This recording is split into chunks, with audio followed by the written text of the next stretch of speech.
Morning, everyone.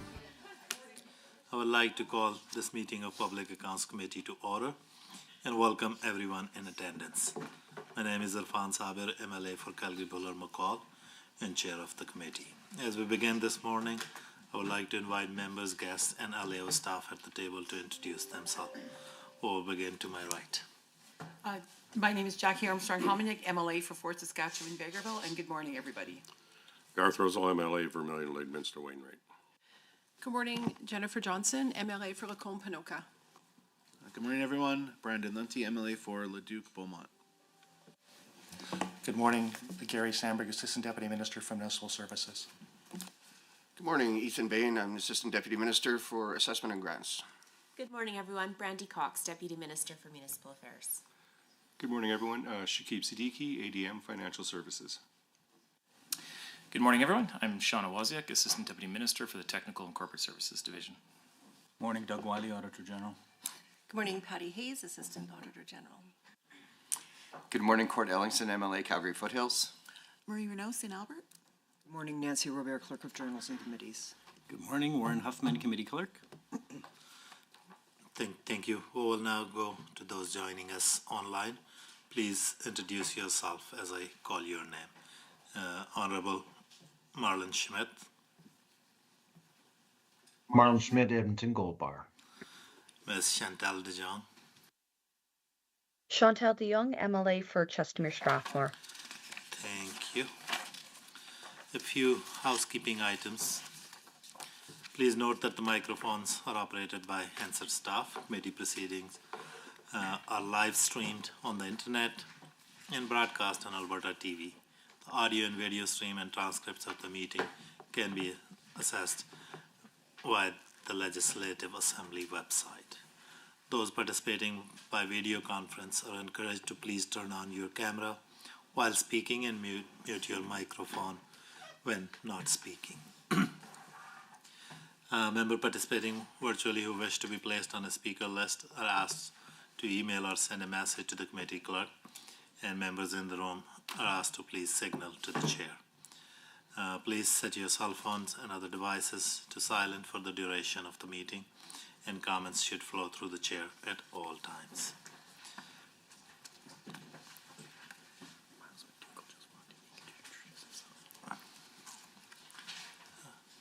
Thank you.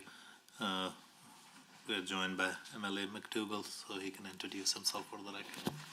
Miles McDougall, MLA, Calgary Fish Creek. Thank you. Moving on.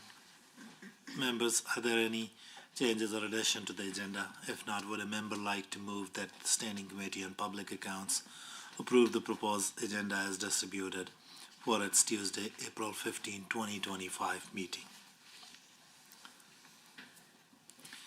Moved by MLA Roswell. Any discussion on the motion? All in favor?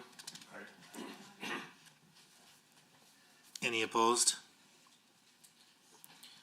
All in favor online? Aye. Aye. Any opposed online? Seeing none, thank you. The motion is carried. We also have minutes from our last two meetings on March 25, 2025 and April 8, 2025 for review. Do members have any errors or omissions to note for either of them? If not, would a member like to move that the Standing Committee on Public Accounts approve the minutes as distributed of its meeting held on Tuesday, March 25, 2025? MLA Links. Any discussion on the motion? All in favor, present here. Any opposed? All in favor online? Aye. Aye. Any opposed? The motion is carried. I will now look for a member to move that the Standing Committee on Public Account approve the minutes as distributed of its meeting held on Tuesday, April 8, 2025. MLA Ellingson. Any discussion on the motion? All in favor in the room? Any opposed? All in favor online? Aye. Aye. Any opposed? Thank you. The motion is carried. I would like to now welcome our guests from the Ministry of Municipal Affairs who are here to address the Ministry's Annual Report 2023-24, responsibilities under their purview during that reporting period, and any relevant report of the Auditor General. I invite officials from the Ministry to provide an opening remarks not exceeding 10 minutes. Thank you, Mr. Chair, and good morning.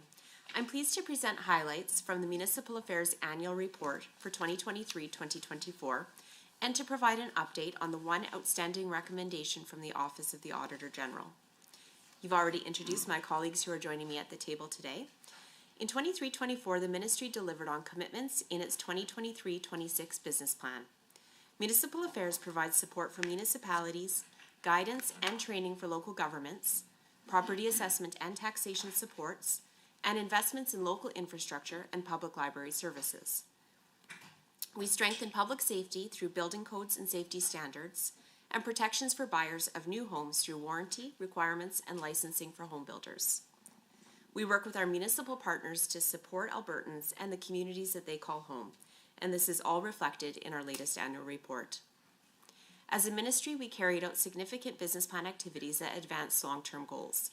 I'd now like to highlight some of our major initiatives and achievements from 2023 to 2024 and how those connected to our business plan outcomes. Outcome 1 from our 2023-26 business plan was for municipalities to be strong partners in supporting and enabling economic prosperity in their communities. A key support to achieving this outcome was the funding that we provided for local infrastructure through the Municipal Sustainability Initiative, or MSI. In 2023-24, we committed $486.8 million in new MSI capital funding to support local infrastructure priorities. In that same year, local governments received approval for 688 projects using their latest allocations and funding carried forward from prior fiscal years.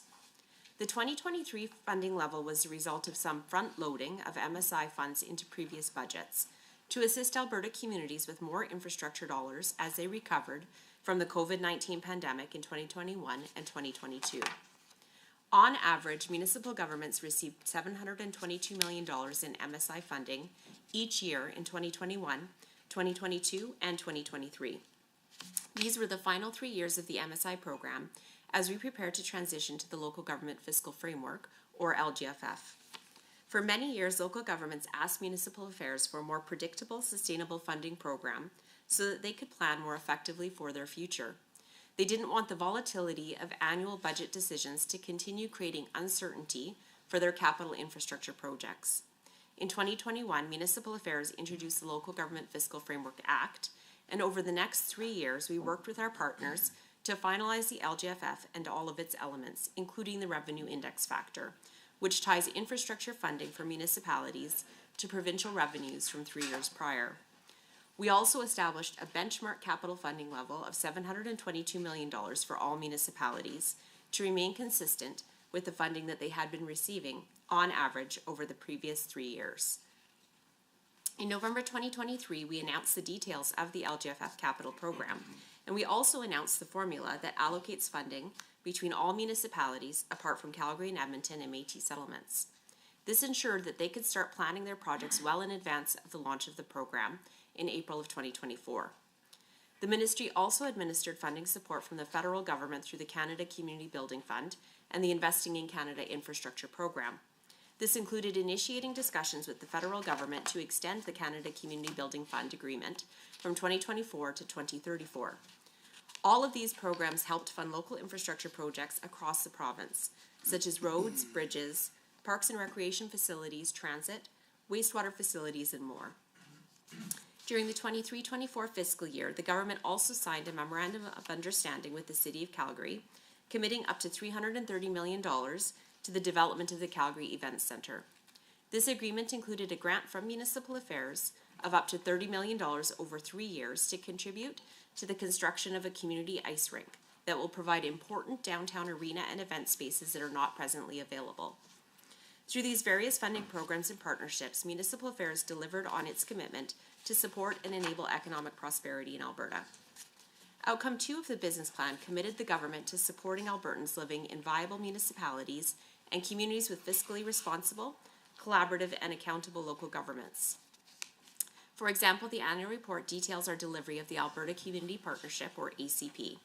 The ministry budgeted $15.4 million to advancing provincial and regional priorities through the ACP program through 5 program streams: intermunicipal collaboration, municipal restructuring, municipal internship, mediation and cooperative processes, and strategic initiatives. The ACP program continued to be in high demand during the 23-24 year, and due to an abundance of high-quality projects, almost $1 million in extra funding available within the ministry was reallocated to support additional ACP program. Another way in which Municipal Affairs supported viable municipalities and communities was through our work with Alberta's public libraries. We increased funding for libraries, providing an additional $3 million in operating grants to library boards, which amounted to a 10% increase over the previous year. The added funds enabled the addition of a base grant for every library board and ensured an increase of at least 5% for all local boards. We also provided significant funding to the library boards of 2 First Nations, 1 Métis settlement, and other library systems to serve neighbouring Indigenous populations outside municipal boundaries. Municipal Affairs support for Alberta Public Libraries also included support for SuperNet access, interlibrary loan management, and expanded access to e-resources. Turning now to Outcome 3, which is about ensuring that Albertans are protected with safe buildings, homes, and communities. I'll note that keeping Albertans safe requires oversight of the province's safety code system, together with the ministry's regulatory partners in municipalities and industry. Municipal Affairs worked with the Safety Codes Council on its plan for a revised accreditation framework, which focused on facilitating efficient, evidence-based approaches to safety initiatives, such as risk-based inspections. The Council completed the second phase of its engagement in support of the accreditation program review in 23-24. We also committed to protecting Albertans with safe homes and buildings, which meant ensuring new homes in the province were safe and built to high standards. Municipal Affairs continued its review of the Home Buyer Protection Program, provided through warranty requirements and builder licensing. Our evaluation of the related policies and programs are meeting intended outcomes, including robust engagement with builders, construction regulators, warranty providers, and home buyers. Another aspect of our work to protect Albertans has been our support for local fire services across the province. As a strong provincial municipal partnership has always been key to strengthening local services, we appreciated the valuable feedback that we received over the past few years as we completed a comprehensive review of issues faced by local fire services. Our work on strengthening our support for those services is ongoing, and the success we've achieved to date is a result of input and collaboration with key stakeholders from industry groups and our municipal partners. The final outcome of our business plan is for Albertans to receive fair, timely, and well-reasoned decisions from the Land and Property Rights Tribunal. The Tribunal continued to serve Albertans, municipalities, and industry with efficient decisions and recommendations that were fair, unbiased, well-reasoned, and timely on a variety of matters. From annexation hearings to land development appeals to surface rights compensation and other matters, the LPRT carried out its work diligently throughout the 23-24 fiscal year, issuing more than 6,000 decisions and orders. The Tribunal conducted itself with its trademark professionalism and dedication to upholding the rights of Albertans. I'd now like to turn to one recommendation from the Auditor General that we have outstanding from several years ago. The recommendation in question was about flood mitigation measures that were identified in the AG's report that was released in March of 2015. In that report, the Auditor General recommended that Municipal Affairs establish processes for controlling, regulating, and prohibiting future land use or development to control risk in designated flood hazard areas, and to put in place processes to enforce the regulatory requirements. At that time and at present, the Alberta government is well aware of the public safety and financial risks of floods. The government has a cross-ministry corporate understanding that flood mitigation is a complex issue involving a delicate balance between public safety and the rights of property owners. Based on government initiatives already underway, the government decided not to proceed with its floodway development regulation and its associated risks and costs. Instead, the Alberta government has a robust plan for flood mitigation that includes measures from other ministries, such as adding new berms along waterways, planned dams, and water storage, supporting mitigation projects through the Drought and Flood Protection Program, and removing from the Disaster Recovery Program any incentives to rebuild in flood hazard areas. The Auditor General has been advised of the government's decision and that Municipal Affairs is no longer working towards a floodway development regulation based on changed circumstances. In conclusion, although I've only been able to touch on some of what we accomplished in the 23-24 fiscal year, I'm confident that Municipal Affairs succeeded in achieving the outcomes of our business plan. Of course, the work of the ministry is ongoing, and I wouldn't say that we consider any of the outcomes of past business plans complete. But in the 23-24 fiscal year, we did make progress towards completing them. In a corporate environment committed to continuous improvement, progress is the achievable goal that we set for ourselves every day. Thank you, Deputy Minister. I will now turn it over to the Auditor General for his comment. Mr. Wiley, you have 5 minutes.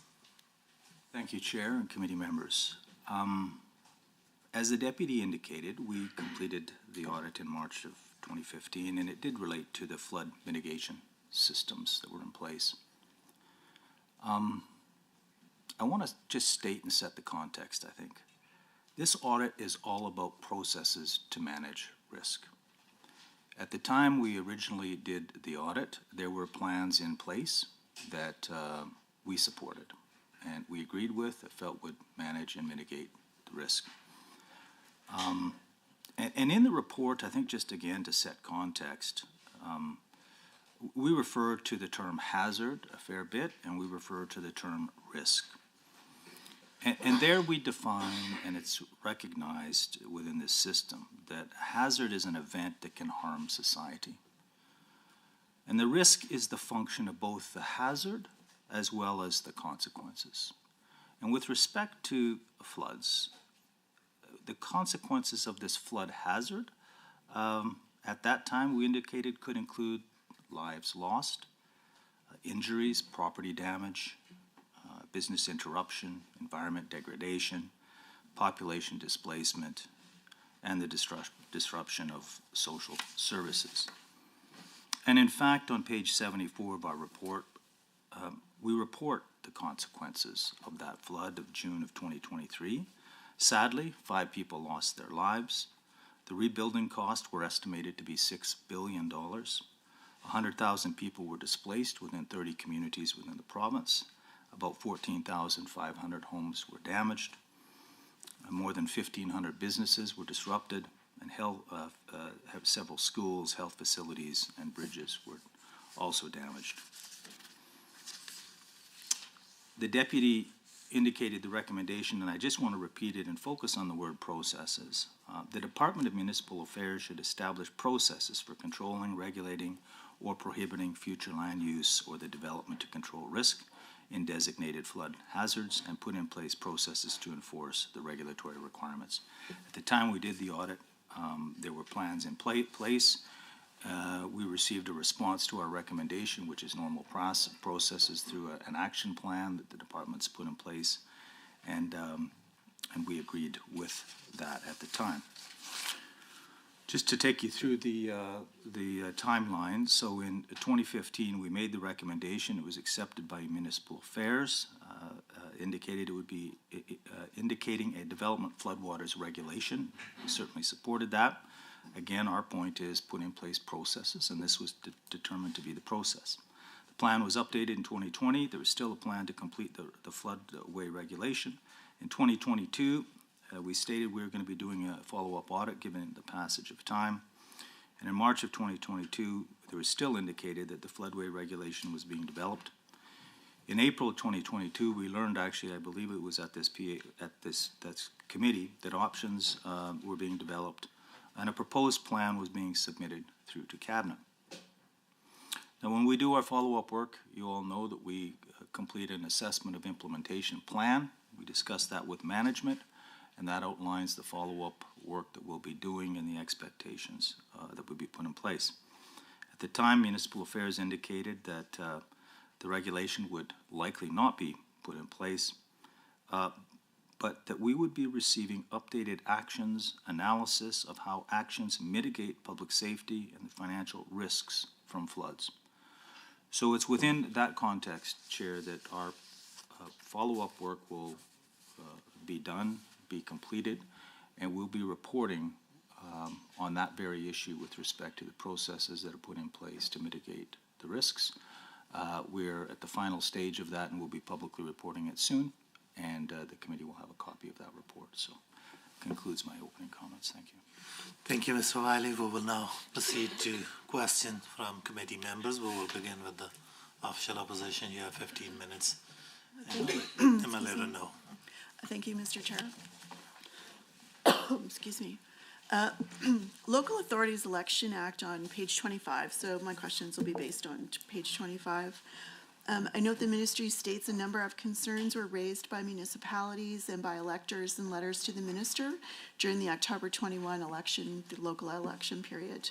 So according to the ministry, concerns raised included privacy of elector information, candidate eligibility, and financial disclosure of issue-based third-party advertising and election recounts. So 4 concerns are listed there. So the concerns raised represent approximately how many voters or Albertans? I don't actually know that we, so let me just talk a little bit, if I could, about sort of the process that we undertake, which is that after every municipal general election, the last of which occurred in October of 2021, we undertake a review. We work with municipalities who would have heard from their electors, as well as the Clerks Association of Alberta, so folks that are actually running the vote as returning officers and so forth. And those were some of the concerns that we raised. Some of them that you mentioned, that were mentioned through the chair, were reported quite extensively in the media. So, for example, the issue with respect to elector information. There was a very well-published report in the city of Calgary where a candidate who was running had requested an electors list to be able to go out and do door knocking, things like that. At least that was the assertion made, and truly what that was being used for was quite nefarious purposes. And so I understand that, like reporting around that time or, issues that have been raised by the municipality or by voters certainly could make it in. Where I'm going with this is I'm very curious because, a lot of changes have been made to Local Authorities Election Act. And so I'm curious about what makes it into the report. So I see the issues that were raised, but there's really no background information, like how many stakeholders does this represent? How many voters does this represent? So we're reading the report. I think we want to understand what percentage of the population thinks these are big issues. So I don't know that I could tell you this percentage of the population. What I can tell you is that the ministry has a very collaborative relationship with Alberta's municipalities. And so for all of the issues that were raised here, those were things that we collaborated on extensively with Alberta municipalities, the rural municipalities of Alberta, cities of Edmonton and Calgary, both on the elected side as well as the administrative side. As I mentioned, the Alberta Municipal Clerks Association is a key stakeholder, and so really trying to understand issues that they would have heard. They are responsible for administering local elections, and so primarily stakeholders then would be. Well, there was public research that was also done. I'd ask Assistant Deputy Minister Sandberg to talk a bit about some of the consultation that was done more broadly.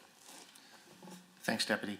So as the Deputy mentioned, after every local general election, we do a fairly robust review of the LAEA. Most of it is focused on stakeholders. As you've said, we meet particularly with the Alberta Municipal Clerks Association because they represent the returning officers in municipalities. And so I would say the large majority of amendments we bring forward are based on sort of real world results that happened in an election. And every election there are things that happen and new things that are identified. But we also do a public engagement, and so we did a public survey, online survey. I don't at my fingertips have the number of people who responded to it, but it was something in the range of 3,000 to 5,000 people. And that's fairly standard for the kind of surveys we do. Maybe you can correct my numbers, because there's a few sets of numbers in the report. So, on page 25, the ministry states sessions were held in 2022 to routinely review the legislation. I'm assuming that's what you're talking about, that forms our election framework. And then the ministry stated that in addition to the sessions, they held consulting with 5 stakeholder groups as identified and captured feedback from 910 Albertans via online public survey. So 910 Albertans. Okay. Next, the ministry hosted a month-long public survey in '23 with 7,689 respondents, and the results seem to align perfectly with the UCP ideology, such as enhancing the ability of money transfers and making third-party advertising a little less restrictive. So I guess my question is, with the 2 online surveys and then the stakeholder feedback, do you feel it's representative of Alberta voters? I would say that we do feel it is representative of Alberta voters. If I may, I would correct the perspective on third-party advertising. The Local Authorities Election Act changes that were tabled in Bill 20 did in fact add additional regulation with respect to issues-based third-party advertising. So again, widely reported in the media was the fluoridation campaign in Calgary. That was a question put to electors at the same time as the election. There was reporting of significant. Does the ministry put out like a what we heard document or anything to share just based on all of the feedback collected after the election? Often, yes. Often? Yes. And part of, again, the approach that we take with our stakeholders is to talk to them about what it is that we heard. Often a report, was there one after the last I can't. election? I don't know that there was. No? Okay, that's too bad. So did either of the online surveys, did you get any feedback from people or respondents, I suppose, asking around or raising concerns around vote tabulators? During the, I think that you referenced, or I think that the member referenced a poll that was done in May 2024. So certainly outside the scope of. I'm talking about the online, after the last election. So I think that you were quite clear about doing the work that you do, follow up, getting information. Were any concerns raised about vote tabulators in that work? Through correspondence with the ministry, we do receive concerns from Albertans. That was followed up by a poll that was done in May 2024 by Leger. Relevant for this meeting, so yeah, so we can talk But you about are this in asking, this. the Well, member that's not is asked. relevant, so I get ruled out of order too. So what I'm trying to get at is after the last election, it sounds like the ministry is quite comfortable with the work that you do with stakeholders and then multiple online surveys, finding out were there any problems, what can we fix? Were there concerns raised after the last election by any stakeholders or individual people about vote tabulators? There are concerns in the media that, and again, through correspondence that we would have received through the ministry, that there are folks that do not trust the electronic tabulation of votes. How many folks would you say that is? I cannot tell you. Okay, so you can't, okay. So this is a major change. I think we've got examples of even like the city of Red Deer saying that the change with vote tabulators will cost them about $1.5 million. So I would hope that the ministry has some information about saying, you know, the vast majority or a lot of Albertans are raising this concern about vote tabulators. It's not just based on, you know, an American conspiracy theory. So I'm just looking for some information about, you know, how to substantiate this change that will cost people money. And, you know, taxes will go up because they're going to have to cover their cost. So I'm just looking for some information. Again, that change was tabled in Bill 20, so if I'm permitted to talk about a result in the fiscal year 24-25, I'll also refer to the poll that was undertaken in May of 2024 that told us, the ministry, that 36% of folks that were polled, and this was by a very reputable polling firm, that there were concerns about the legitimacy of tabulators. Minister McIver was given a mandate from the Premier to restore trust and integrity in local elections, and this was one of the ways that we were looking to achieve that. Okay, so if the minister you were tasked with, you know, making sure that Albertans have faith in their elections, which is perfect. That's what we all want. So I'd like to know, I guess what I'm getting at is that, you know, these changes are going to require people spend a lot of money. Taxes will go up as a result. And so I'm just looking for some information to support this change. Other than, you know, we saw an article in the paper. So I'd like to know which stakeholders raise these concerns to, like, we're making these huge changes about the way we handle elections. Albertans, again, were polled and indicated that, and of course. So that poll happened after the change. So I don't think it's really fair to bring that up. I mean, we're looking at a report that's backwards. So this is what I'm talking about right now. I'm not talking about polling that was done after, which is quite odd, because usually I get called out of order for bringing up stuff that's not relevant. But anyway, let's just move on. We're not going to get anywhere. So a little further down, page 25, I note there was a strong opposition, over 70% among respondents, to establishing a more prominent role for municipal political parties. And at the bottom of page 25, I note the ministry explaining that they will continue to bring in changes to the Act regarding public trust in local elections. Further, the ministry states changes will be implemented prior to the next election in 25.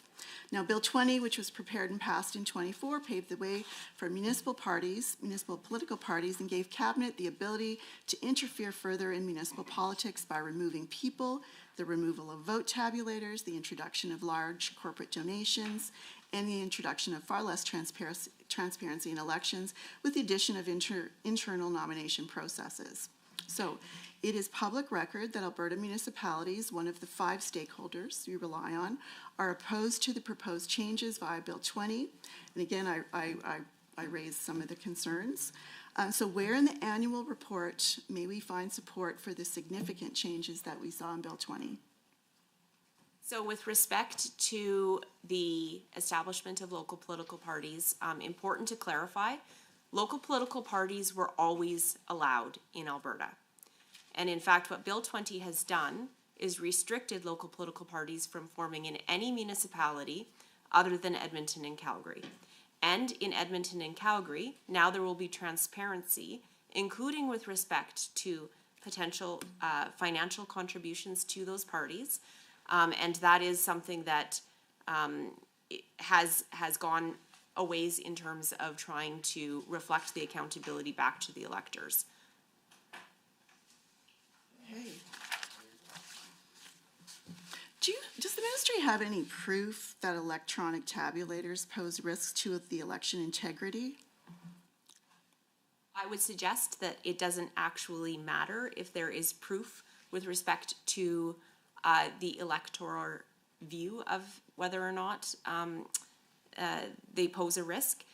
Doesn't matter. People believe it. 36% of people believe that electronic tabulation of votes are a challenge to democracy. And so 36% of Albertans believe vote tabulators are a problem. So the ministry is going ahead and introducing this massive expense to municipalities based on 36% of the Alberta public? I would suggest that we don't have validation around the cost to Alberta's municipalities. And I'll also suggest that Alberta's municipalities will be running elections just like the federal government does, which does not rely on electronic tabulators. $1.5 million, that an increase for them getting rid of their vote tabulators. That was also reported. $1.5 million would be the expense they projected. Right? Well, that's what we work with, right? Is projections. And again, I think that this is a policy decision. The minister has been very clear that you cannot put a price on people's trust in their local democratic processes. You cannot put a price on that. All right, let's, we don't have a lot of time here. Let's move on to the Municipal Government Act. Actually, no, I don't have enough time to go there. So I just wanted to ask a little bit. So a number of times I note there's a lot of information about the safety councils and safety standards and building codes and all of those things that are done regularly and updated, whether provincially or federally. And I think that there's been some confusion, maybe from the minister, about the difference between safety standards and safety codes and accessibility legislation. So I'm wondering if the ministry has done any work around accessibility legislation. So that is, in this current fiscal year, a priority for us, absolutely. If the chair permits, I would be very proud to talk about the work we're doing with our cross-ministry partners. We know that other provinces do have comprehensive accessibility legislation.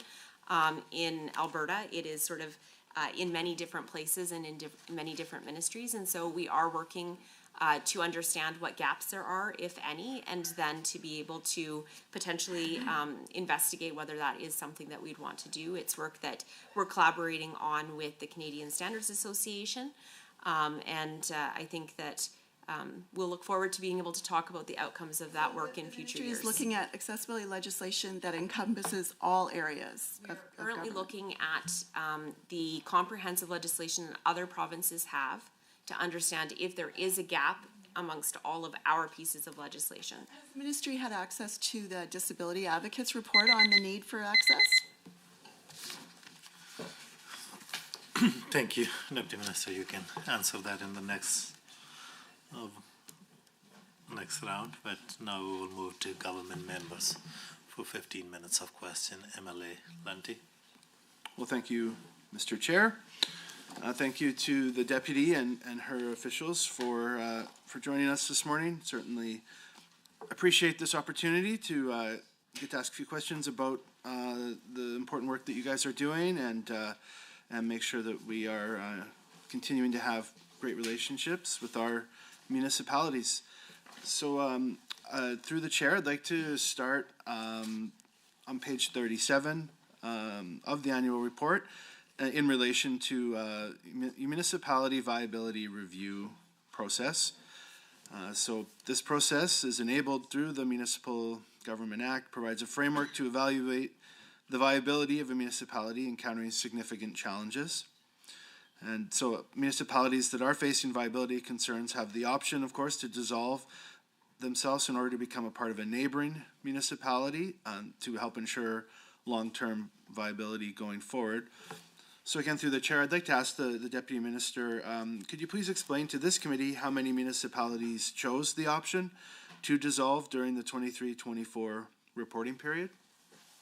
Absolutely. So in 23-24, no municipalities were dissolved. However, during that fiscal year, we did have several viability processes initiated. So in 22-23, there was a viability process initiated for the village of Delia that wrapped up, and then two more viabilities were initiated. Viability reviews were initiated. So the village of Bittern Creek, which was initiated by elector petition, and then the summer village of Mamio Beach, which was initiated by the minister due to significant concerns with the municipality's financial position due to capital and legal costs from a failed infrastructure project. And so these reviews are still ongoing. I think that, in fact, the Bittern Lake vote has concluded and that they voted not to dissolve. And so that is a decision that our legislation indicates that will mean that the minister would not recommend to cabinet that that they dissolve. I will also note, though, that we did do a couple of restructurings late in 2024. So the village of Halkirk was dissolved into the county of Paintearth after village electors voted 100% in favor of dissolution. And the village of Caroline and Clearwater County were amalgamated into a new municipality as Clearwater County. Okay, well, thanks for that information. I grew up half an hour away from Halkirk, so familiar. So through the chair again, could you maybe talk a little bit about how your ministry would support a municipality who are facing viability challenges? So what actions you might be looking at, or you were looking at, for municipalities who face challenges in the 23-24 reporting period? Yes, absolutely. So the ministry does provide several services to municipalities, including those facing some of those viability challenges. So this includes things like advisory supports, capacity building initiatives, such as training on roles and responsibilities. We also support municipal administrators in areas where small communities can be a challenge, and making sure that we're supporting them with information on things like financial planning and reporting. We also assist by identifying grant funding opportunities that they may wish to explore, including potential regionalization of governance. The Municipal Government Act also includes a specific process for amalgamation based on local negotiations, public consultation, and submission of a report to the minister. These processes under our legislation are voluntary, respecting, of course, municipal autonomy, but we absolutely believe that there's value in municipalities exploring opportunities to achieve some cost savings and efficiencies. And so funding that we do provide for things like regional municipal governance studies supports municipalities in exploring those opportunities. Studies around regional governance could include, different approaches to delivering services on a regional basis, even if they don't lead necessarily to amalgamation. And certainly, I would suggest that they lead to outcomes that support really positive intermunicipal collaboration and cost savings through partnerships. Great. Well, thank you. I'd maybe turn our attention, I think it's related, but I'd like to ask about municipal indicators. And this is on page 32 of the annual report.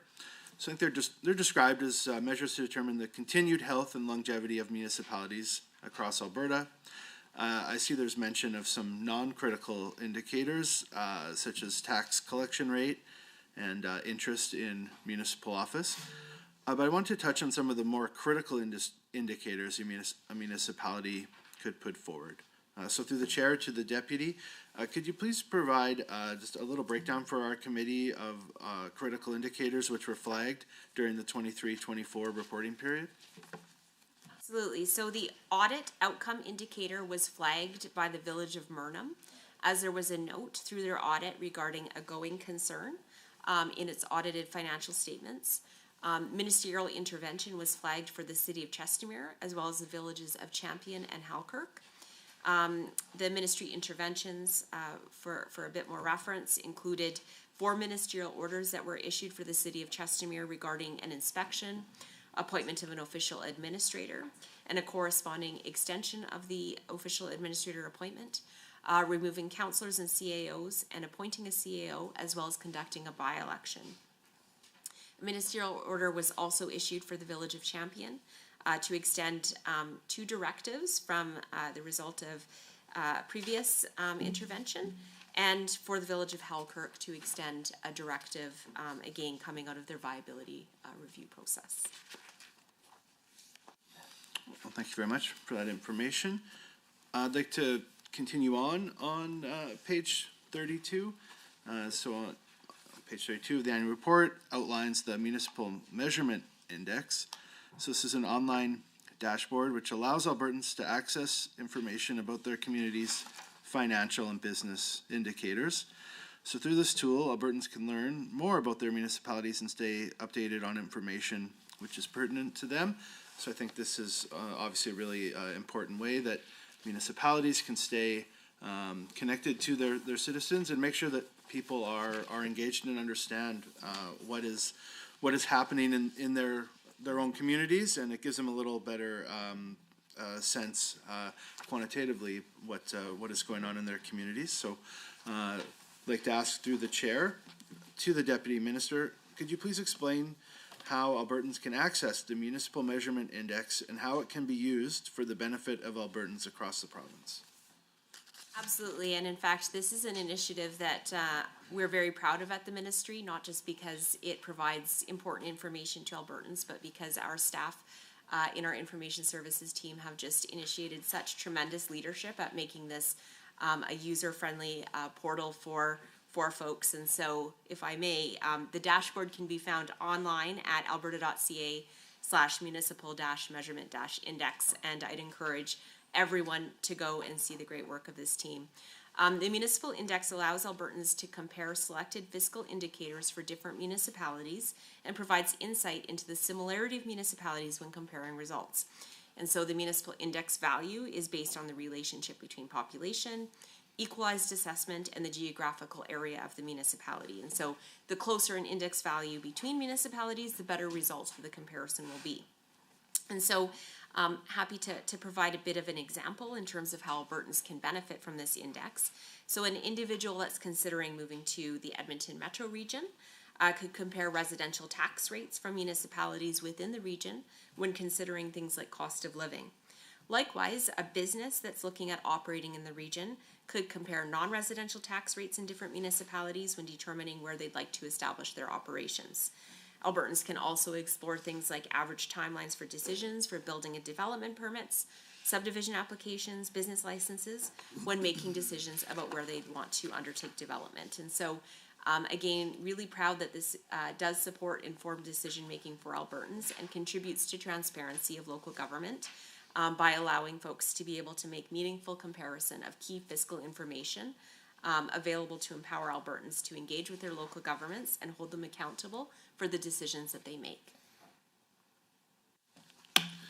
Thank you for that information. Yeah, certainly exciting. A great tool for folks who are looking at different communities or just want to see what their own community is up to. Especially even for businesses who are looking at some of their investment or operating decisions. I think it's really important that they get a chance to see some of that. I know timelines for permit approvals and such is often a hot topic. So if we have municipalities who are performing well in that area, it's certainly important to highlight that. I know the City of Leduc, of course, in my riding, often receives kudos for their short approval time. So happy to see they get a chance through that initiative to maybe highlight that a little bit. I would like to switch gears here. If we look at page 48 of the annual report. So I'm on page 48. During this reporting period, Municipal Affairs embarked on an accessible document creation training project to help make government documents readable to people who use assistive technology. So I want to thank the ministry and the staff who helped put this project together, as it is of great importance to all Albertans to be able to access these documents regardless of their circumstances. So I do think this is anything we can do to make documents more accessible is an important initiative, and I think it's important that you get a chance to highlight some of pieces of this initiative to our committee. So I will ask through the chair to the deputy. Could you please explain to this committee how the Accessible Document Creation Project came to be and the work involved in making this project a reality? Absolutely, and again, we just have an outstanding team at Municipal Affairs, and so this is another opportunity to be able to talk about some of the great work that staff initiated on the team. And so the Accessible Document Creation Training Project really does aim to make government documents readable for people that require assistive technology. And so this is all part of the Alberta government's efforts to increase accessibility for Albertans. And the first step that we took on this was to hire a staff member, which was done through the Employing Albertans with Disabilities program. We quickly did realize that demand for this work outweighed the resources that had been allocated to this project, and so we have, since 2021, built a team of 4 permanent staff, including 2 individuals who are blind, to ensure that our results are user-friendly. The team remediates existing documents to be readable and facilitates the Accessible Document Training Project to teach other ministries to do the same for their own documents. Our accessibility team began by training ministry staff and is now training that is offered to all government departments across the government of Alberta.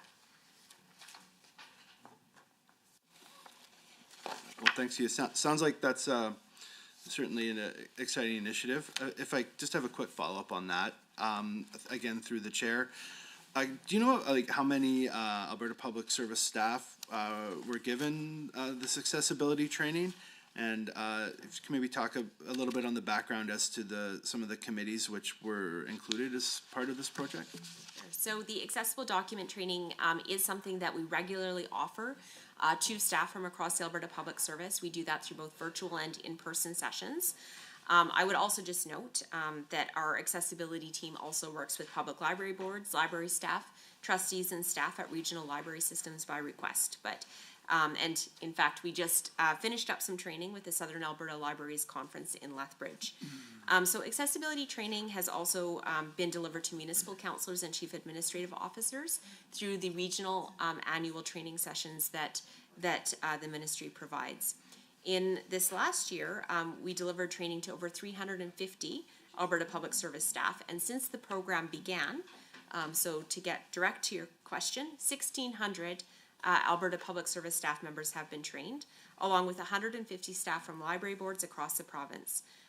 The team has remediated nearly 100 documents so far, including some really complex and lengthy documents, such as appeal program information for the Assured Income for Severely Handicapped, and vital emergency information such as the Be Prepared program, which is offered through the Alberta Emergency Management Agency. So these are all documents now that are able to be read to folks with visual impairments through screen readers that weren't available in that format before.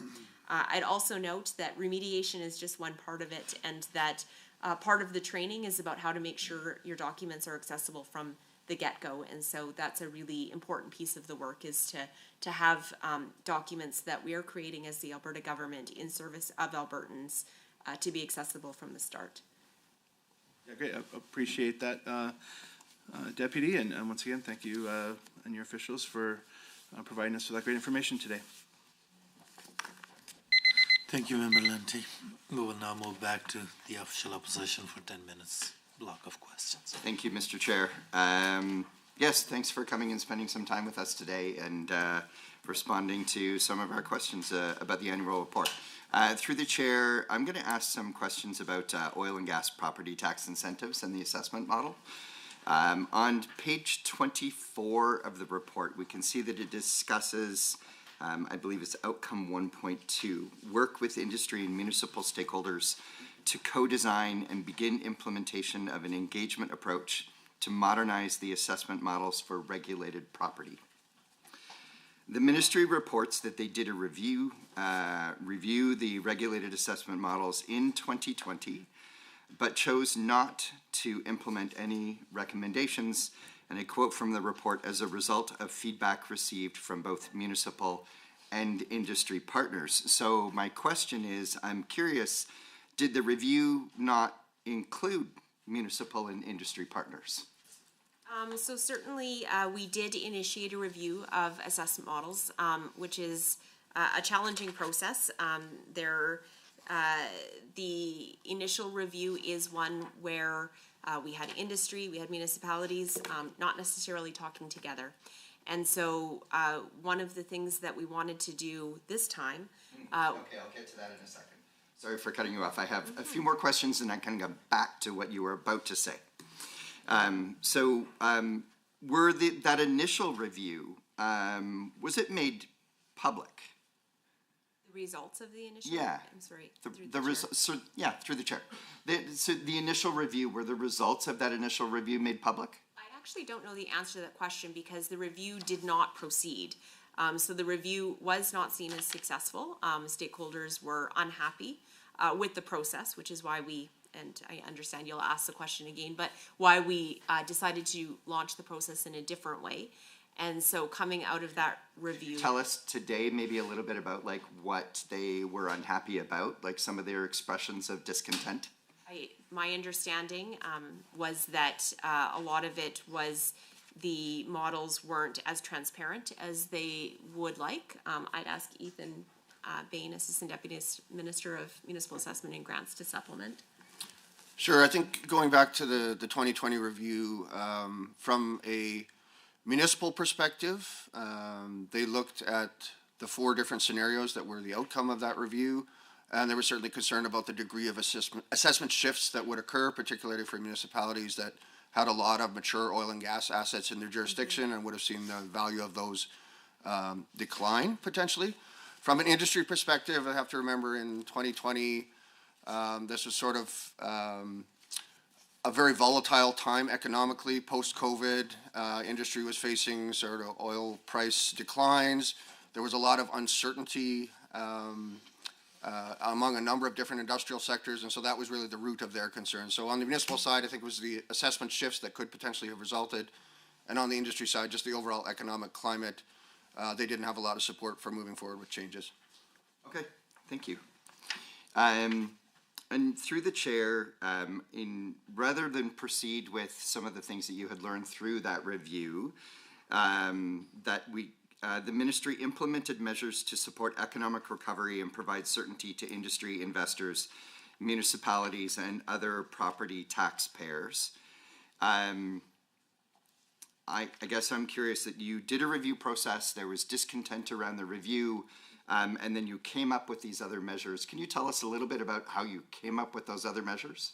So, as Assistant Deputy Minister Bain mentioned, this was a time of significant volatility, and I think that just to be clear, we all benefit from a strong oil and gas industry in this province. It creates jobs and supports economic activity in our communities. And so the measures, and I'd be happy to kind of outline them, the 3-year tax holiday on new I know wells. what the measures are. I'm just curious how you came to those measures. Again, understanding the economic challenges that we were facing.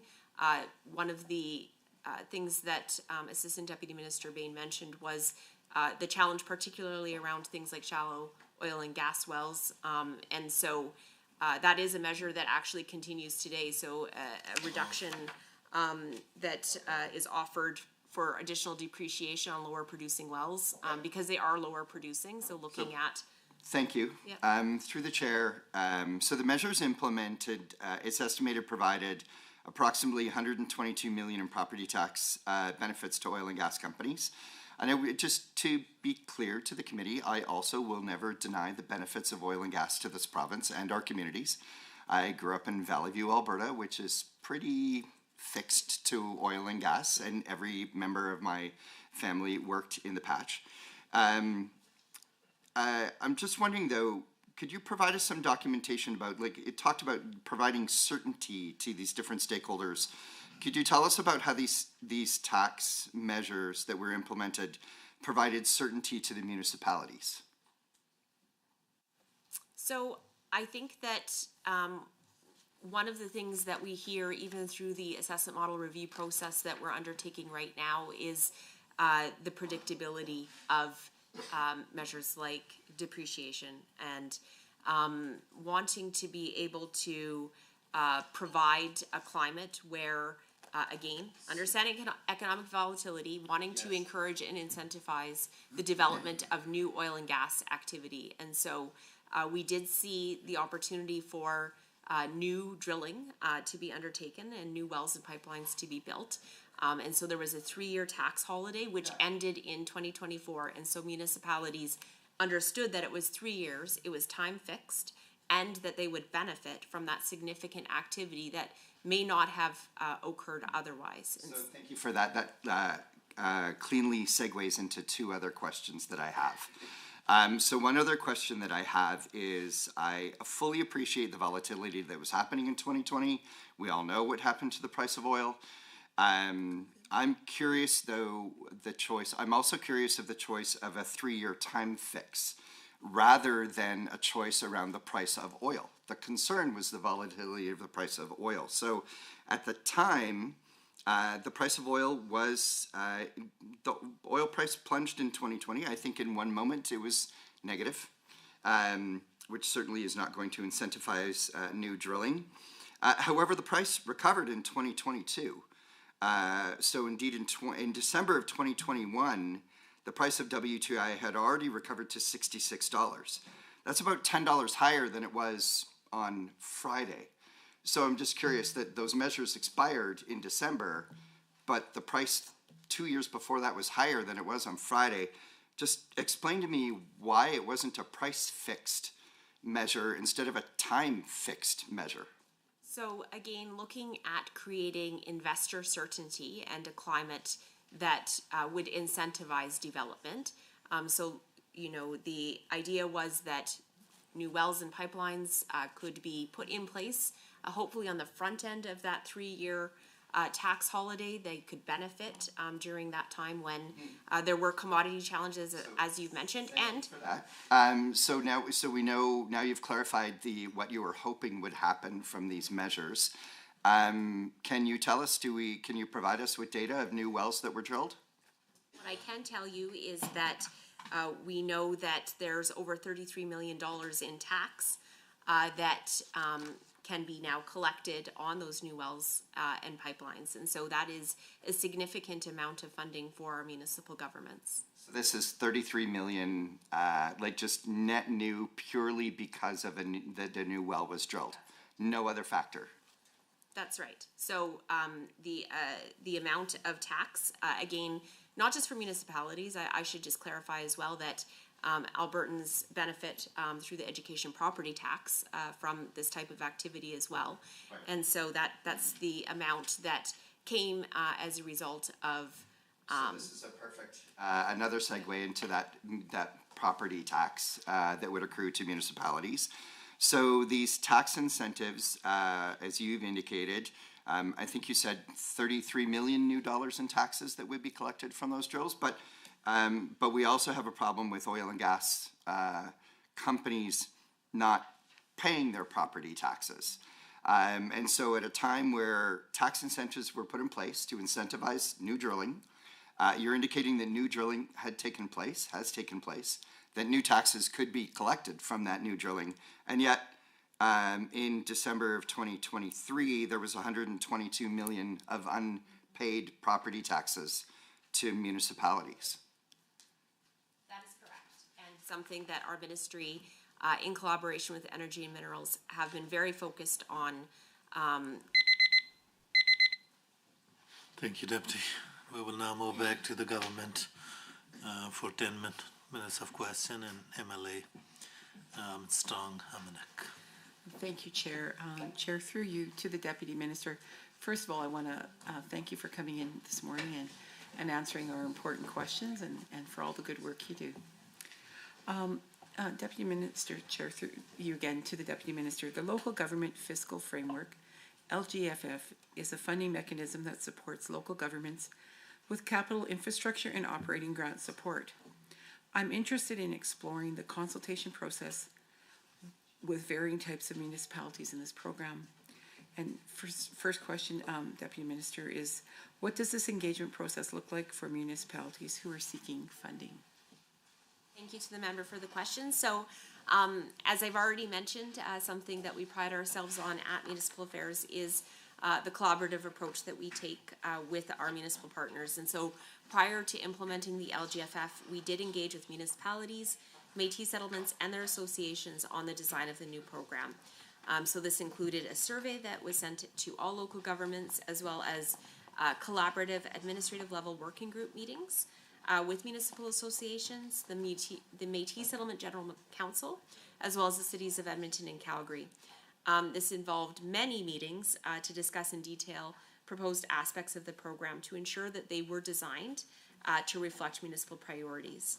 In addition, we worked closely with Alberta municipalities and the rural municipalities of Alberta to gather their perspectives on the LGFF capital allocation formula. And we're intending to seek their input on the development of a new operating allocation formula under the LGFF. So for the launch of LGFF, we have initiated regular communication with local government. We did many webinars, direct outreach to ensure that there was awareness of the application process and project eligibility. And on an ongoing basis, we provide tailored advisory services with local governments to provide additional support, understanding program requirements, application and reporting assistance, and general project selection to help local governments make effective use of their LGFF funding. I'll just say that one of the most popular groups of people at the municipal conventions are our grant advisors who have a meeting room that is available for municipalities to touch base with them on any questions they have and to be able to provide some support navigating the processes. So lots of opportunities for local governments were also provided to test and provide feedback on the initial design of the application portal to strengthen project quality before the overall launch. So we're really proud of the efforts that we made to collaborate on this. Thank you, Deputy Minister. Chair, through you again to the Deputy Minister. How is funding under the Local Government Fiscal Framework, or LGFF, allocated? And what did the government do to help municipalities adapt to the impacts of this new formula? Of course, when you adopt any new formula, there will be changes to local governments on how much they would have received from prior years. In terms of the allocation, I'll just note that 53% of the funding is allocated to the charter cities of Edmonton and Calgary. That is something that is established through the Local Government Fiscal Framework Act, which also sets out the allocation formula for Edmonton and Calgary. That formula is 48% of the funding being allocated based on population, 48% based on education property tax requisitions, and 4% based on the length of local roads. LGF funding for all other municipalities in Alberta is based on a couple of different components. The first is fiscal capacity, so providing needs-based funding. We set aside 3% of funding for municipalities that have the lower ability to invest in capital projects relative to other municipalities. And then 60% of that funding is allocated to urban municipalities with fewer than 10,000 people and less than 80% of the average equalized assessment per capita. And then 40% of the funding goes to rural municipalities with fewer than 10,000 people and less than 80% of the average equalized assessment per kilometer of local roads. So really tried to tailor it in terms of the needs of those municipalities. The formula also includes a base amount for each local government. So $150,000 is set aside as a base for most communities, and $60,000 is set aside for Summer Villages as a base. After the base amount and needs-based funding are calculated, the remaining funding is allocated based on 65% for population, 15% for tangible capital assets, 10% is based on kilometers of local roads, and then 10% around a 5-year average for annual tangible capital asset amortization. So government certainly, as I mentioned at the outset, recognized that the formula would have an impact. And so Budget 2024 did include $2.2 million in top-up funding for 9 municipalities whose LGFF funding in 2024 would have been less than their 2023 allocation under the Municipal Sustainability Initiative, just to give time for people to adjust. I would also note that in 2024, we did also provide funding through the Local Growth and Sustainability Grant to support, in particular, mid-sized cities with targeted infrastructure projects needs to address things like growth and tourism pressures. Thank you, Deputy Minister. And Chair, through you again, to you, Deputy Minister. The Municipal Sustainability Initiative outlined on page 4 of the annual report is being replaced by the local government's fiscal framework.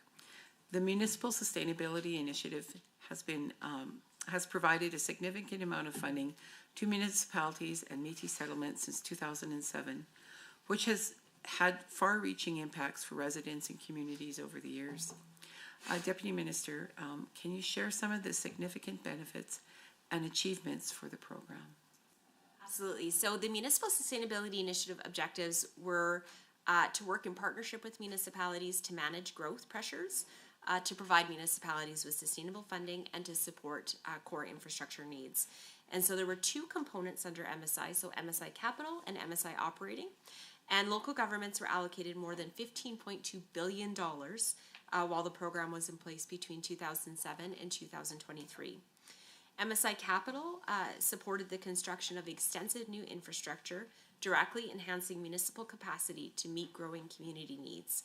So key outcomes included over 204,512 kilometers of new roads that were built, vastly improving connectivity and transportation efficiency.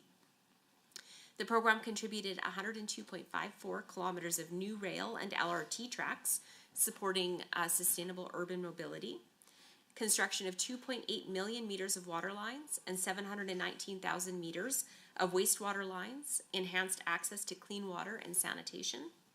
Over 537,654 meters of stormwater conduits were installed, mitigating flood risk.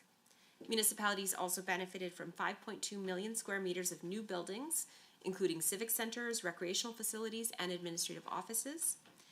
Acquisition of 918 transit buses and LRT cars improved urban transportation services. The MSI Capital Program also focused on rehabilitation, ensuring the longevity of and efficiency of aging infrastructure. And so some of the key outcomes related to rehabilitation included 186,011 kilometers of existing roads that were rehabilitated to improve safety and improve driving conditions, 57,432 meters of existing water lines, and 133,543 meters of wastewater lines were rehabilitated, improving service reliability, and over 2.8 million square meters of buildings underwent rehabilitation, ensuring continued usability of municipal structures. In terms of municipal operations, MSI facilitated the procurement of essential equipment. So 2,355 vehicles were purchased to support service delivery, including emergency response and operational fleets. and there was an expansion of 921,606 cubic meters per day in treatment capacity for improved water and wastewater processing efficiency. In addition to these capital investments, MSI operating funding was used to maintain and rehabilitate existing infrastructure, extending the life of municipal assets. And so this really proactive approach reduced the need for costly emergency repairs and ensured long-term sustainability. Municipalities leveraged operating funds under the MSI to enhance governance, planning, and asset management. And this included investments in things like staff training, technology upgrades, and planning initiatives, all of which improved the overall administrative efficiency and service delivery of Alberta's municipalities. Well, thank you very much. With 26 seconds left on the clock, I think I'll just Thank you, member. Pass If over you my want, time. you can still choose to talk? use your Okay. 26 seconds. If not, we can move back to the Well- official opposition. Well, thank you actually for what you do. You know, there is a noticeable difference to some of the more remote communities in my riding, and I know. Thank you. We will move back to the official opposition for a block of 10 minutes of questions. Member Thank you, Schmidt, Mr. you Chair. want to start? Yeah, I do. Thank you, Mr. Chair. My questions are related to the Land and Property Rights Tribunal. The report says that the tribunal received 4,687 surface rights compensation applications under Section 36 of the Surface Rights Act in 23-24. Can the ministry say how many or what percentage of those complaints resulted in payments to landowners in the 23-24 fiscal year? Thank you for the question. I'm just going to look for my statistics on this. I will note that because some compensation disputes came in from previous fiscal years, the tribunal actually issued more decisions than it, I think, received in that fiscal year. So I believe that in 23-24, where are you finding it? Thank you. So for unpaid surface leases, the tribunal directed the Minister of Environment and Protected Areas to pay approximately $29.4 million to landowners that fiscal year, and that was up from 17.2 in the previous fiscal year. So the answer is $29.4 million. That wasn't the question, though. I guess my question was how many of the 4,687 surface rights applications resulted in payments? I would look to, if I could, have, we've got Mike Hartfield here from the Land and Property Rights Tribunal. I'm not sure if he knows the exact statistic. I do know that generally it's I think over 90% are directed for payment, but happy to defer to him if that's all right. Good morning. It's Mike Hartfield, Executive Director with Land and Property Rights Tribunal. I don't have the exact statistic for 23-24, but I can tell you currently it's approximately over 98% of applications that are received, the landowners receive a payout. Thank you very much. Now, the Deputy Minister said that over $29 million was paid in surface rights compensation applications. How much of that was paid by operators and how much of that was paid out of the General Revenue Fund in 23-24? I'd be happy to talk a bit about the process, which is the Land and Property Rights Tribunal, as I mentioned. No, I'm going to answer your question. Directs the Minister of Environment and Protected Areas to make the payment. That payment then does come from the Government of Alberta and then through Treasury Board and Finance's Crown debt collections. That work is then undertaken because that debt is a debt owable to the Crown. To find payment. And so you'd have to ask the Minister of Treasury Board and Finance about the rate of collection through Crown debt. Okay, so the answer is then that you don't know how much of that was actually paid on behalf of operators. So Answer right is now, that I'm not responsible for that. Treasury Okay. Board and Finance is That's responsible through Crown debt collections. That is one of the favorite answers of deputy ministers who appear before this committee. It's not my responsibility, so cross that off of your bingo card. So what is the cumulative amount that has been paid out of the General Revenue Fund on behalf of operators that have failed to make their lease payments? Again, Yeah, sorry, you would need to ask Treasury Board and Finance the amount that they're able to collect through Crown Debt Collections. no. So, like I get, you guys track it and you report it on your annual report, like how much has been paid out, what's the cumulative amount that's been paid out from the Land and Property Rights Tribunal to people who have applied for surface rights compensation? I understand the time frame in terms of when you say cumulative, starting in which year. I don't know that we'll have the answer for you, but it would be helpful. Starting at the very beginning, I guess. I don't know how long this process has been in place, but from the very first application for surface rights compensation that has been made to the end of the 23-24 fiscal year, what is the total compensation that has been paid out? I do not know the answer to that question. Can you undertake to respond in writing to the committee to find that out? I can undertake to do that. I would note that the Land and Property Rights Tribunal amalgamation of the Surface Rights Board only took place in 2021, I believe. Yes, so in 2021, that is when the Surface Rights Board was amalgamated into the Land and Property Rights Tribunal. So I think that any answer that we're able to provide would be as of that starting point. Okay. Now, of the 4,687 compensation applications that were received, how many total decisions were issued? Okay.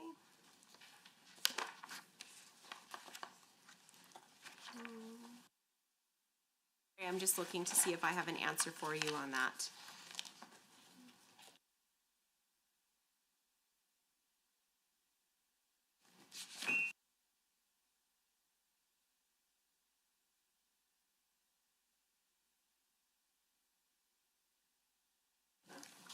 Again, I'm just going to refer to Mr. Hartfield in the event that he has the answer more easily than I do.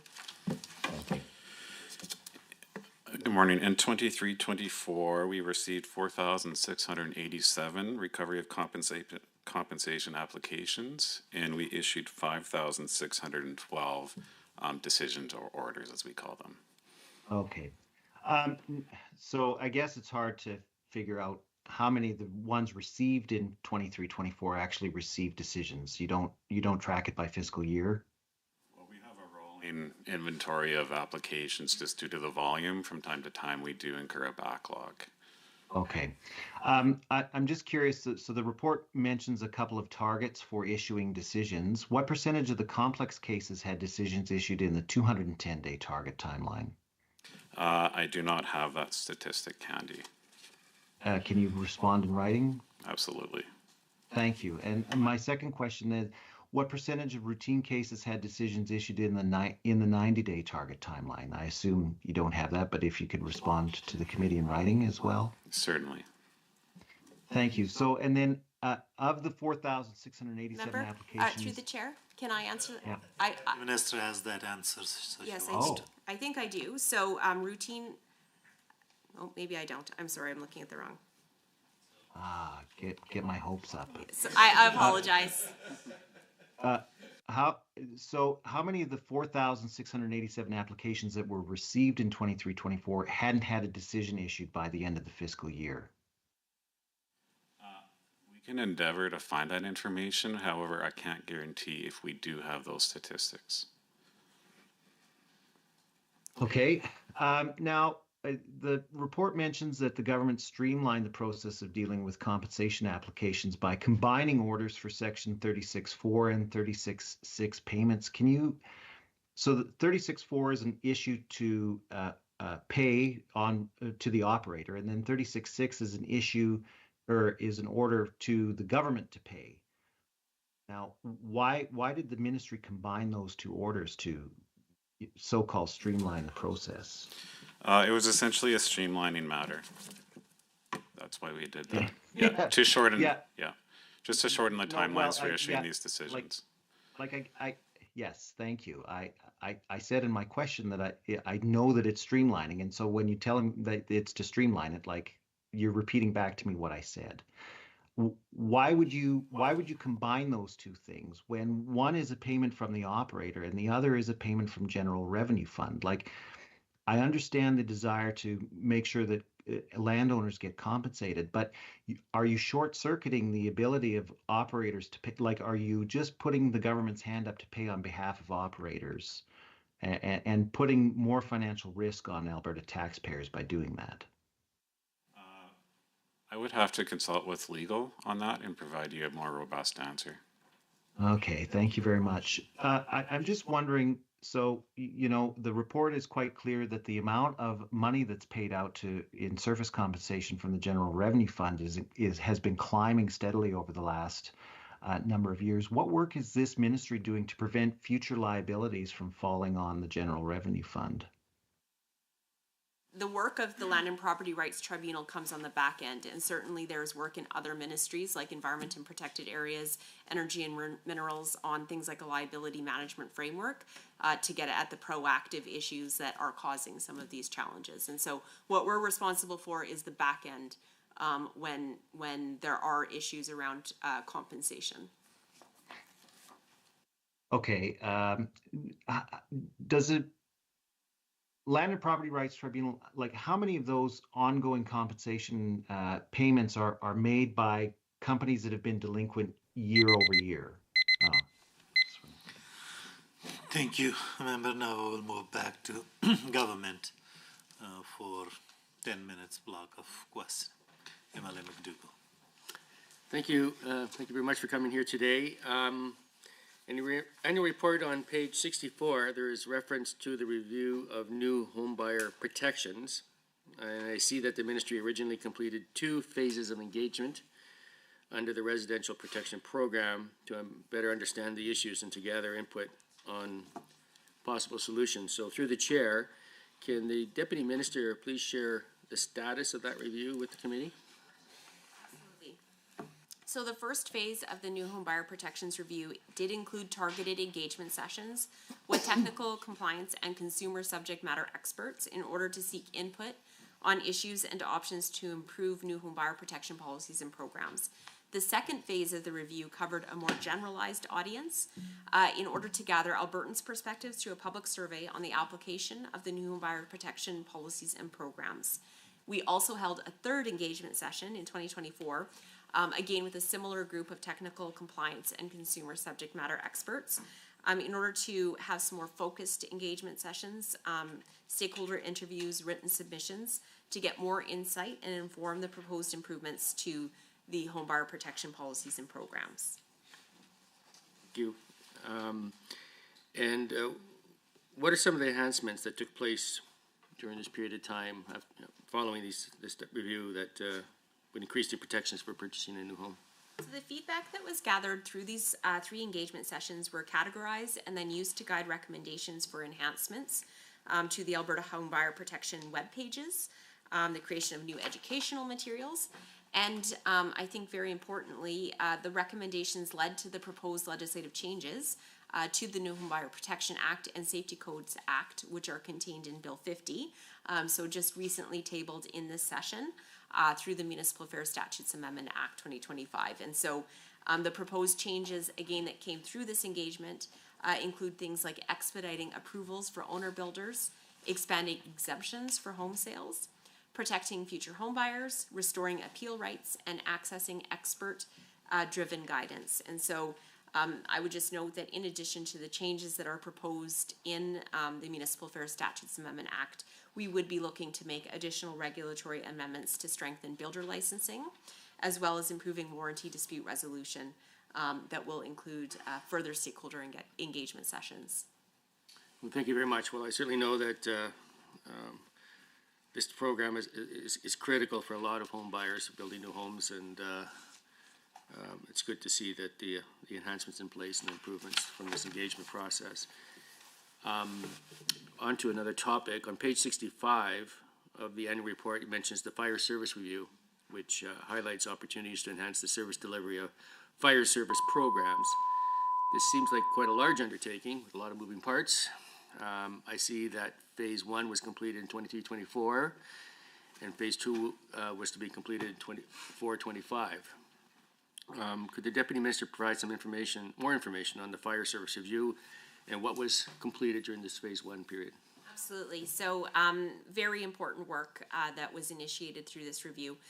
So the aim of this really was to gather feedback and information on local needs, enabling us to develop some solutions to better support the very important and valued fire service in our province. And so as part of the review, we did conduct formal and expansive engagement with municipalities and the firefighting community to better understand their expectations, identify outstanding issues, and then to inform some potential changes to fire services program. And so during phase 1 of the engagement, our assistant fire commissioner in our department did connect with 161 municipal fire service organizations, training officers, as well as the Alberta Fire Chiefs Association and the Alberta Professional Firefighters and Paramedics Association. During that phase, we heard about challenges that are being faced by the fire service across Alberta. So some of the perspectives were varied based on factors like size, location, demographics, urban versus rural, and budget. Some of the challenges that were brought forward by stakeholders for discussion included topics relating to municipal affairs focused programs and services such as fire data collection, improved communications with the fire service, funding, and flexibility for training. And so that is really the outcome from phase 1 of the engagement. Thank you very much. The description of the fire service review mentions a committee that develops recommendations for various fire service related management needs and goals. Can the Deputy Minister provide some further details on how this committee and how it functions? Yes, absolutely. So as part of the fire service review, Municipal Affairs did provide a $200,000 grant to the Alberta Fire Chiefs Association to establish a provincial fire services data committee. So that's the committee that the member is referencing. The goal of that committee is to develop recommendations and a framework for the systematic collection and analysis of fire service data essential for decision making and to make sure that we're aligned with national standards. The scope of this work is focused on fire service data management in Alberta, determining how best to meet fire service data reporting needs and requirements at national, provincial, and municipal levels. And so just to note that several other ministries across the Government of Alberta were invited to provide data requirements input to our research consultant, and we are expecting the final report through the Alberta Fire Chiefs Association in December of this year. I will also note that more recently, in response to feedback gathered from phase 1 and phase 2 of the fire service review engagement, we have also established a provincial fire liaison committee. And so this committee is something that stakeholders are very excited to be a part of. It will be composed of stakeholders from across the province to represent fire service members, fire service leaders, fire service unions, and municipalities.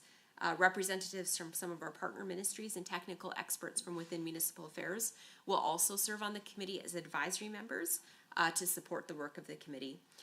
The Fire Services Liaison Committee will serve as a platform to discuss and prioritize common issues, develop and share information, create sub-working groups to tackle complex or emerging issues, build capacities, and allow for municipalities to support one another and address recruitment and retention challenges. Thank you very much. To a different topic again. On page 63 of the annual report, there is some detailed information on housing affordability. Clearly, many Albertans are experiencing housing affordability challenges these days. In fact, I would suggest it's maybe one of the key and most important generational challenges we have before us as a society here in not only in Alberta but in Canada. Big concern of mine personally, and especially younger people looking into trying to get into the market for housing. So these challenges are especially significant in Calgary and Edmonton, as they tend to be in urban centers, where the demand of affordable housing continues to grow. Obviously, housing affordability goes beyond one ministry, and however, I'd like to explore this further, as it is certainly a priority of this particular government. To the Deputy Minister, what initiatives have the department undertaken to address these housing challenges? Thank you for the question. So in 23-24, we did work actively to address housing affordability challenges through a number of targeted initiatives. So we engaged with the cities of Calgary and Edmonton and confirmed both municipalities required, no alternative solutions, we consulted with them to really understand if they were able to leverage alternative solutions within Alberta's building and fire codes, to make sure that municipalities were able to establish emergency or temporary shelter space, as an example, more efficiently while maintaining high safety standards. So making sure that they're aware that there are alternative solutions through our outcome-based codes.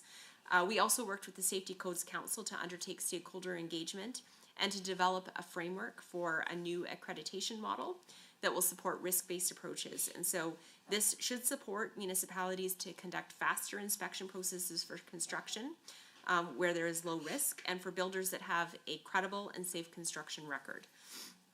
We also began collecting permit information from municipalities in 2023 through the Municipal Measurement Index, which I spoke about earlier. That information is now publicly available and is expected to increase transparency and intended to encourage municipalities to improve their approval timelines to attract additional growth, as well as to inform future engagement relating to municipal permit approval timelines. Okay, thank you. So you talked about some of the things you did over the period of this, since we only have a few seconds left. Is there anything conclusions that you may have reached during this particular period of time that we're in of the annual report that perhaps could be pending for future execution or implementation? Absolutely. So very recently, in fall of 2024, we did establish a construction codes working group with representatives from the cities of Edmonton, Calgary, and Build Alberta, as well as the Safety Codes Council. Thank you. We will move back to the official opposition for 10 minutes of questions. Thank you, Mr. Chair. So the Auditor General emphasized the importance of implementing regulation to prohibit development on floodways and ensure consistency across the province. His report went on to give examples and talk about the importance of this work. And the Auditor General pointed out that allowing floodway development puts public safety and the public purse unnecessarily at risk, and that keeping people and infrastructure away from floodways is the most cost-effective approach to managing flood risk. Now, given the ministry states that it will not be proceeding with this recommendation, can the ministry elaborate on the rationale provided for this decision? Sure. So I would start with maybe the assertion that this is the most cost-effective way of managing risk. I'll note that there was a special select committee on real property rights that was struck, looking at how to protect property rights in Alberta, and the kind of legal remedies currently in place and whether they're sufficient. And the committee did complete its final report in June of 2022, and a key recommendation is about developing a comprehensive compensation structure for property owners if regulatory changes result in the removal of reasonable uses of property. And so certainly restricting development by the provincial government would fall into that category. I would also maybe just back up a bit and talk a bit about some of the timeline on this. So certainly since 2013, we have concluded that this is not the appropriate way to proceed, because we do have other mitigation measures in place. Wanting to just note that overall, we don't believe that a floodway development regulation really achieves the appropriate balance between public safety and Albertans' property rights. Instead, we've adopted a combination of other approaches, included updated flood hazard mapping, and so you would have seen something from environment and protected areas. They have, I think, undertaken more flood hazard mapping in the last 5 years than, in the last 5 years than the previous 35 years combined. So significant effort is underway to make sure that Albertans have information about flood hazards in their communities so that they can make responsible decisions as property owners without government having to do that for them. As well, there is support for mitigation measures. I just want to clarify something. Yeah. So basically you're saying that the Auditor General, the recommendation is incorrect, it's not necessary, that you found other ways to mitigate risk? Our view is that the builder or the property owner need to take on that risk and make the decision based on the information that government is providing them? Our view is that circumstances have changed because we have a number of mitigations in place to address the risk that this was intended to achieve in terms of an outcome. Including flood mapping Flood mapping. and Yep. what else? I was happy Tell me. to keep going Okay. on that, absolutely. So there's lots of support for local decision-making around mitigation measures in particularly affected communities. The Alberta Emergency Management Agency is working very hard on a hazard identification risk assessment program that local municipalities are able to use to assess their local risk and to make decisions potentially restricting development if they so choose. Flood mapping or flood hazard regulation is not the only thing that municipalities do. They manage all land use within their jurisdiction. That is their responsibility, and so this is one of the ways that they could undertake to do this. And in fact, we know that there are municipalities that do have bylaws that restrict floodway development. Now, can you tell me if I'm correct in, just based on what you're saying and the examples that you're giving, this sounds a lot like the government of Alberta is downloading responsibility and downloading risk to municipalities and other bodies. Municipalities have always had the risk associated with land use planning. The Planning Act of 1970, before the Municipal Government Act consolidation, provided municipalities with significant autonomy with respect to planning, and that continues to be the case. They are responsible for their planning decisions, and we respect local governments in making those decisions. Right, except not for tabulators. So let me just, without a floodway development regulation in place, how does the ministry plan to mitigate the risk to public safety and to the public's purse? More importantly, the public's purse. So absolutely changes were made to the disaster recovery program outside my ministry, so with the Alberta Emergency Management Agency and Public Safety. And I would just note a few things because I think it's germane to this, is that really looked to take out any incentive for redevelopment through the disaster recovery program. And so there are things in place now. Since 2021, a single property is only eligible once for that disaster recovery assistance. There's a registry so that folks are aware of that. There is a cap at $500,000 for uninsurable losses. And there is also the opportunity for folks that do receive disaster recovery program assistance as a result of flood to relocate to areas where there will not be the same risk of flooding. And so that is financial support available to do that relocation, again, so that we stem the flow of potential need of disaster recovery programs on the same property in the future. And in your opinion, this is the best way to mitigate risk for Albertans and for the public purse? It's just the things, the activities that you've listed, instead of a regulation managing the floodway. Again, recognizing that any restriction on reasonable use of property would likely come with some expectation of compensation because land has been sterilized. People aren't able to use their property in the same way, and there is a cost to that. And so there are mitigation measures in place, including significant infrastructure mitigation, including the Springbank Reservoir, that structural mitigation that will protect properties, and the federal government is continuing its work on a national flood insurance program that would be low cost to consumers to purchase. I will turn my time over to my colleague. Thank you. Through the chair, I'll go back to the path that I was on earlier. So the tax holidays put in place back in 2021, it's estimated that those cost municipalities approximately $122 million in taxes. We heard earlier, Deputy Minister, that you believe that those measures have incentivized development that will generate an additional $30 million in taxes. So we're generating $30 million, but we lost $122 million. So the 3-year tax holiday, the cumulative tax lost, again, to be recovered through the new activity in this coming tax year was 33.35, not 120. I'm sorry, I don't remember the exact number that you referenced. So on page 24, 39 million in educational property taxes the well drilling equipment tax, 44 million, the shallow gas assessment reduction, 15 million, and the low productivity assessment reduction, 24 million. I'm sorry, I thought your question was specific to the tax holiday. I think all of these were kind of bundled together, were they not? There were 4 different measures related to property tax incentives that were established, and so that may be the correct cumulative impact. So all four measures together, cumulative impact approximately 122 million. If we add up the 4 numbers on that page, and that we think they generated about $30 million now in kind of like net new taxes that could be paid to. So do we consider that to be a success? I would suggest that there are a couple of measures there that are not.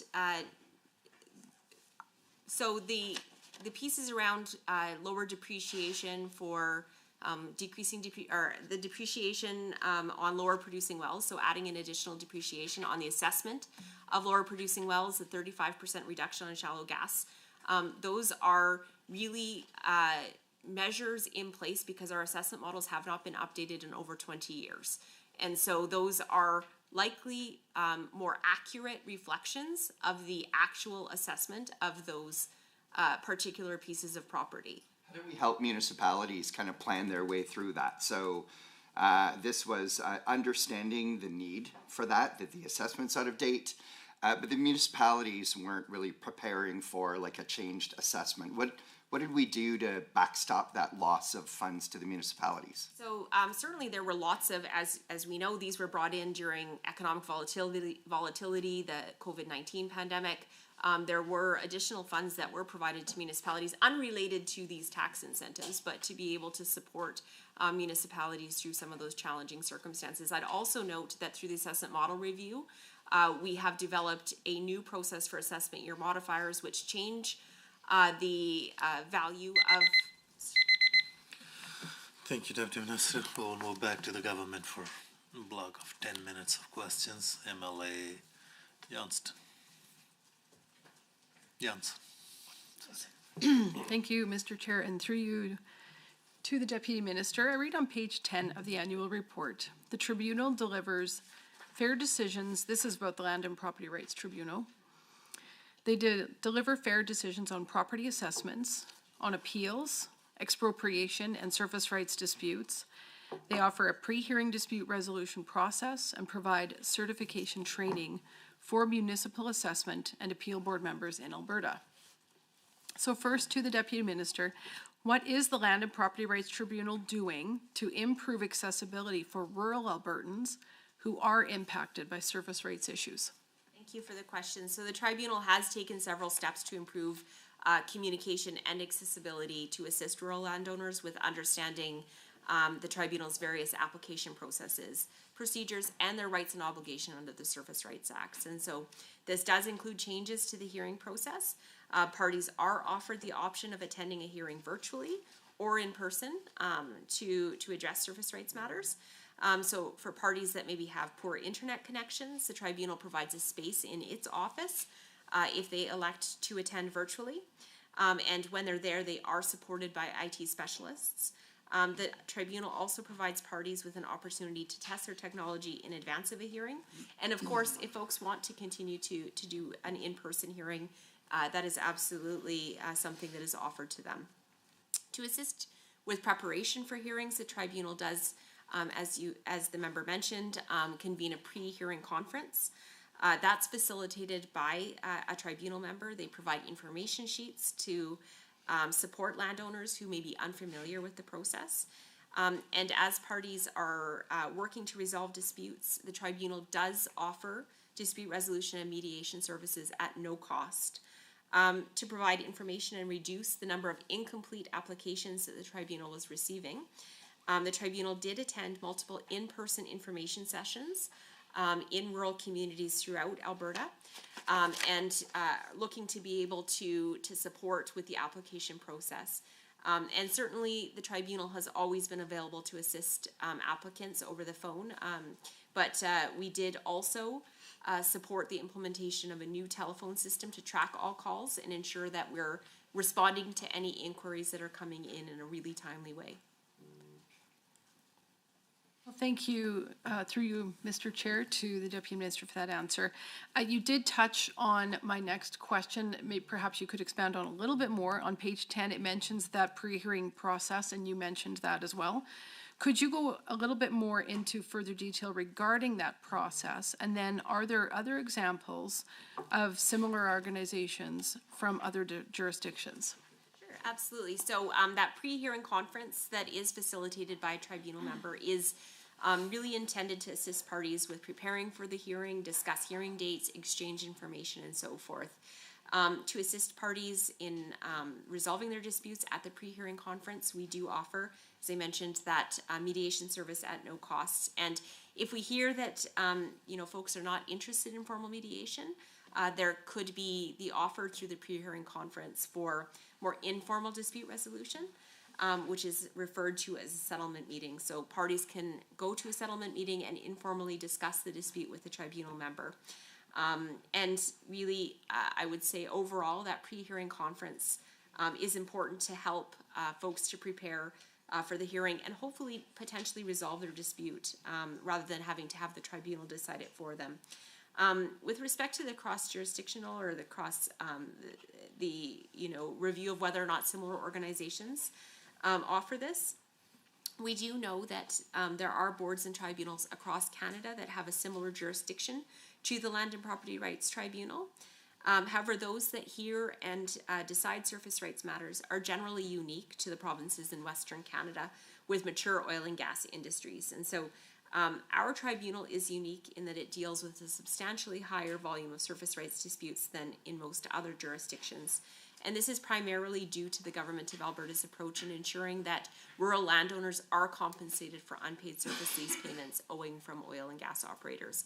So just for context, in 2021, the tribunal received 7,446 surface rights applications, compared with only 12 in British Columbia, 14 in Saskatchewan, and 203 in Manitoba.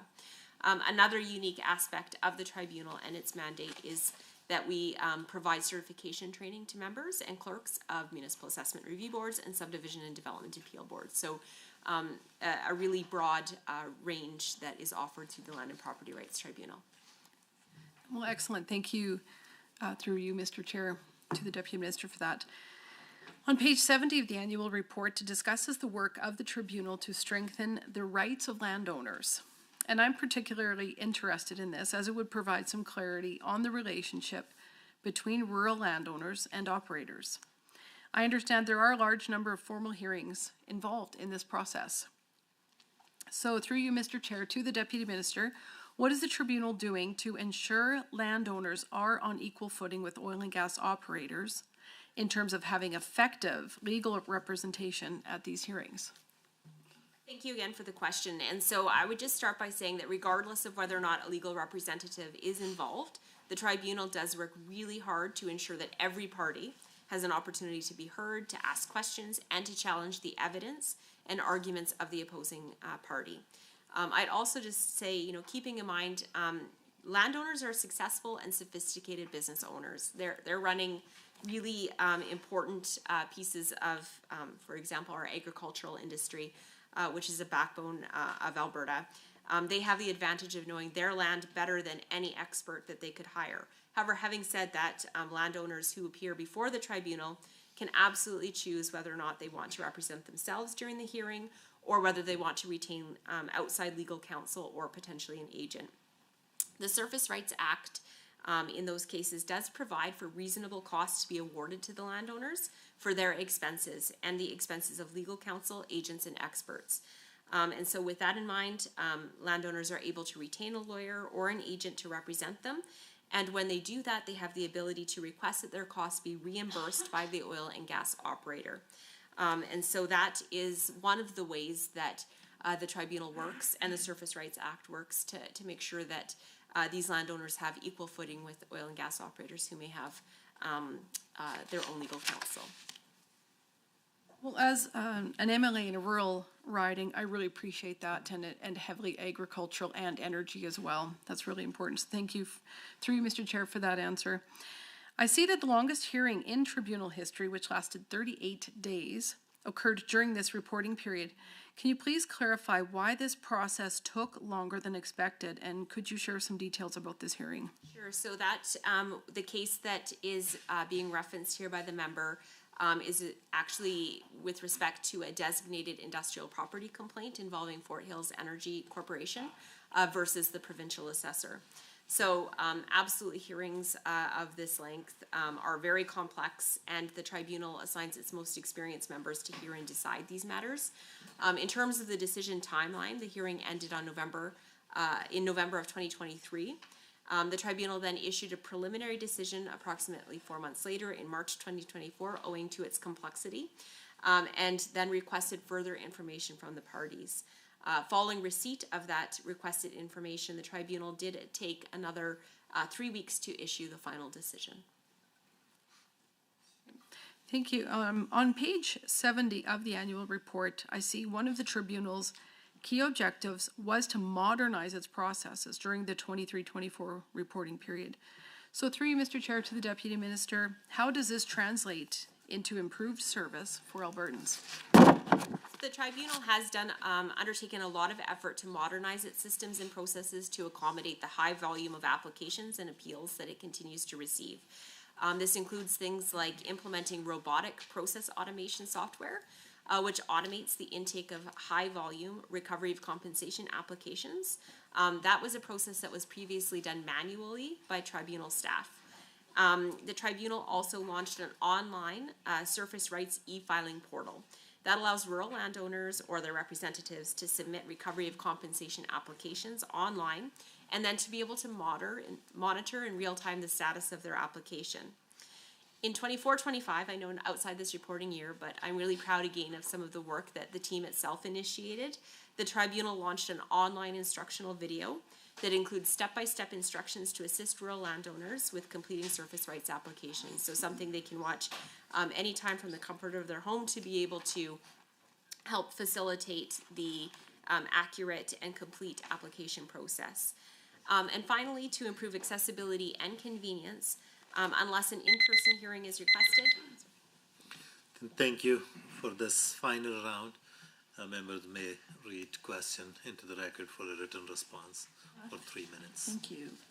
Alberta municipalities note that the changes to the starting point of the pot and funding is so low that it'll take 20 to 30 years simply to get to a level of 10 years ago.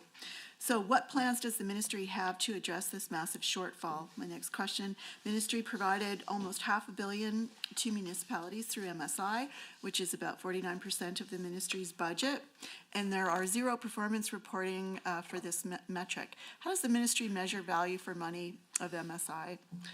Next question, what plans does the ministry have for implementing a performance metric for its granting program for municipalities? And finally, we see only small projects funded by MSI outlined in the report, such as a boat launch, improving streetlights.